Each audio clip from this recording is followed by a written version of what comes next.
We're gonna check out small details you may have missed in Creed 3. If you like, comment, subscribe. We'll try 25K across the board without further ado.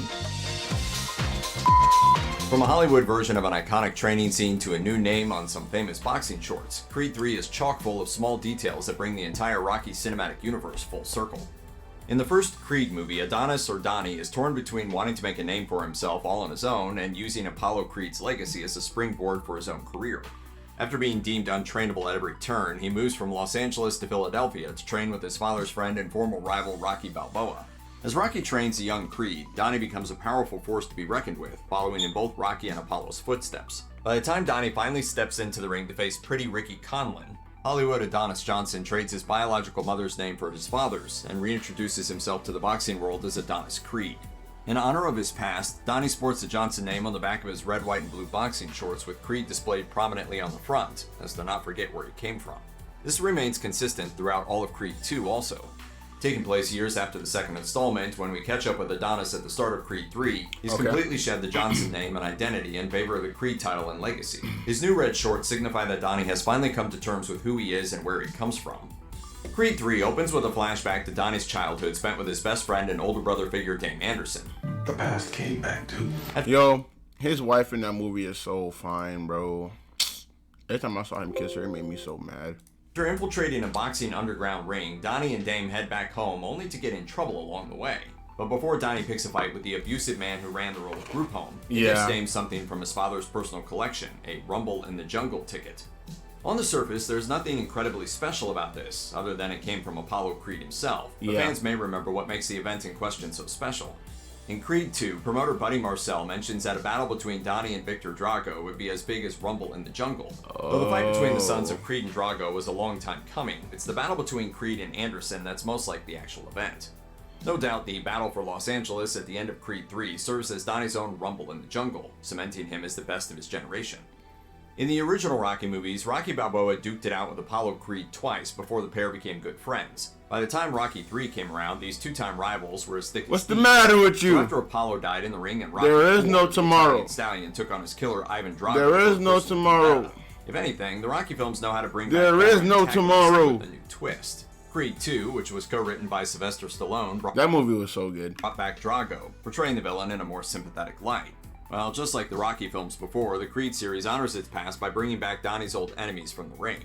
In Creed's final retirement fight at the start of the film, he's once again pitted against Nigga thought he was Rock Lee the way he was punching that shit. I'm like, okay, Lee. Pretty Ricky Conlon, though this time he beats Conlon, claiming the heavyweight title as his own. But Conlon isn't the only old opponent of Donnie's to show up in Creed 3. Victor Drago returns as well, this time as Donnie's friend rather than his enemy. Though Donnie's attempts to set up a fight between the younger Drago and starfighter Felix Chavez are thwarted. That shit had me got that. If you haven't seen the movie, that made me tight, bro. Cause I want him to beat that nigga's ass, bro. By Dame, the younger Creed and Drago remain friends. Evidently, time heals all wounds. Aside from a passing reference in the first Creed, the other children of Apollo Creed, an unnamed son and daughter, are rarely mentioned.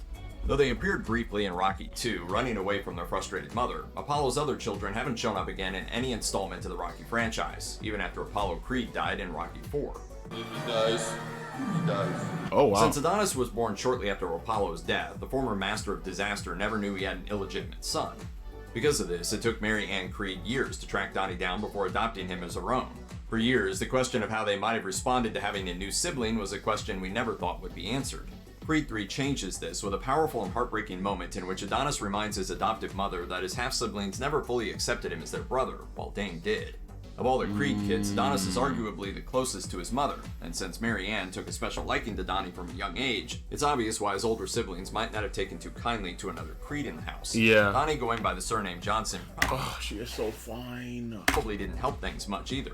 Even at Mary Ann's funeral, her other children don't seem to show up, and if they do, the film doesn't take any time to highlight their appearance. Still, at least we know they haven't been completely forgotten. After Diamond Dame Anderson wins a heavyweight title, Donnie confronts his old friend about his violent behavior and shady tactics in the ring.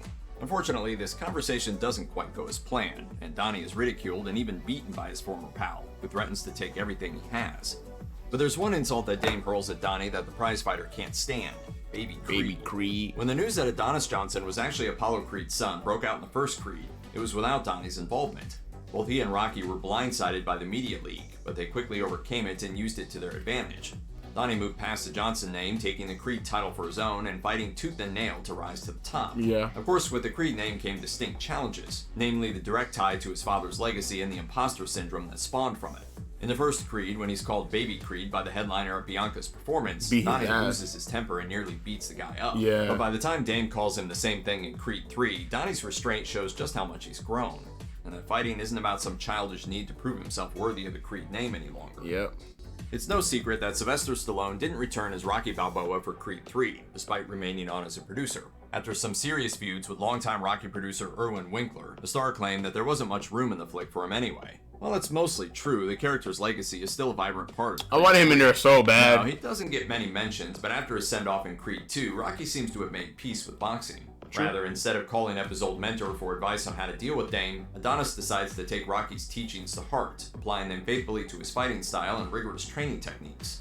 During the unorthodox nature of his training montage, Donnie remembers one of his unc's most important lessons, that no matter who he's fighting, his toughest opponent will always be himself. Near the end of his training montage, Donnie is seen sparring on a runway with no one around for miles, and the only thing with him is a giant mirror.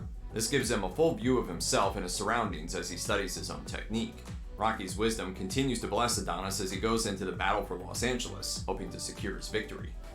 Though he was born and raised in Los Angeles, Adonis Creed didn't become a household name until after he'd moved to Philly, trained with Rocky, and fully embraced the Creed legacy. After becoming a champion and starting a family, Donnie relocated across the country back to LA to be closer to his mom. Able to afford a new life of luxury, the Creed family embraced the Southern California lifestyle with ease. The movie was Creed so 3 even good, takes bro. the time to further explore His their life in him, LA, his wife, namely his their daughter. relationship Thought it with was their so daughter. cute.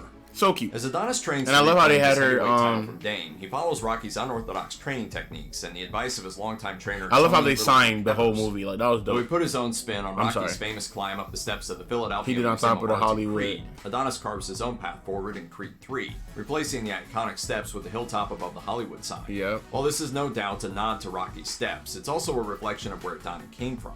When he first began his career as a fighter, the young Creed was originally known as Hollywood Adonis Johnson.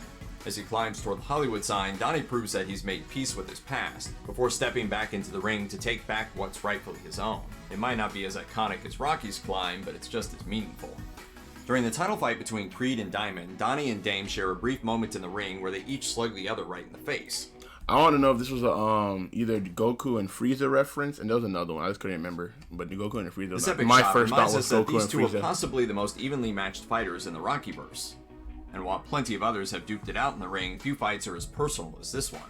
But this moment is also a nod to another fight, one that we didn't even see unfold on screen. At the end of Rocky 3, Rocky and Apollo decided to learn once and for all who was the better fighter. You fight great, but I'm a great fighter. Huh? You ready? Oh, absolutely. After Apollo Absolute. won in Rocky and Rocky won in the sequel, these two needed to settle the score once and for all. Unlike most fights, it took over 30 years before a winner was announced, as Rocky eventually told Adonis that his father won fair and square.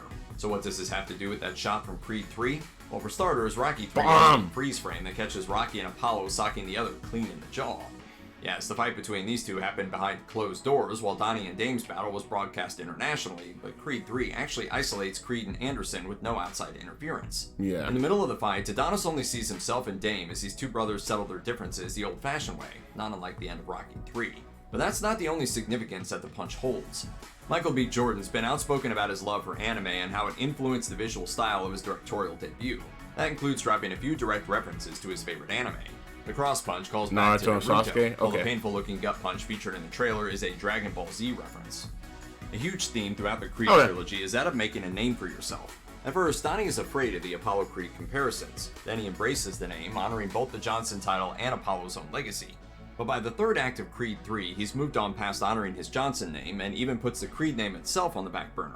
In his comeback match against Diamond Dame Anderson, Adonis sports a new pair of fighting shorts. These ones white with the name Adonis on the front and Creed on the back. For 8 years, Donnie has spent much of his time as a fighter working out his own issues without a dad. But after becoming a father himself, Adonis has decided that making something of his own name, rather than just his father's, is his new priority. Yep. His brand new fighting shorts are a reflection of that, but they aren't the only one. We're also reintroduced to Apollo's old gym, the Delphi Boxing Academy, now run by Donnie himself. The whole gym has been redesigned and not only honors Apollo's past, but Adonis' present, while preparing new fighters for the future. Even Donnie's new company name, Adonis Creed Athletics, proudly sports an A-shaped logo with a small C in the center, again emphasizing his newfound commitment to his own name and legacy. No doubt, Creed 3 proves that Adonis Creed is a name that won't be taken lightly going forward. Personally, if you haven't seen Creed 3, I think you should check it out. It was worth the watch. I enjoyed it personally. I went to go watch it with my sister. It was dope. I enjoyed the movie. The anime references was dope. It did leave me feeling like I wanted to watch more. Like I wish there was a little bit more. But as a whole, like it was perfect. Like it was. I can't say it was perfect. I just said what I said. It was a good movie though. Like I'll give it like an 8 out of 10, 8.5 out of 10. But that was your boy Kana. Until next time.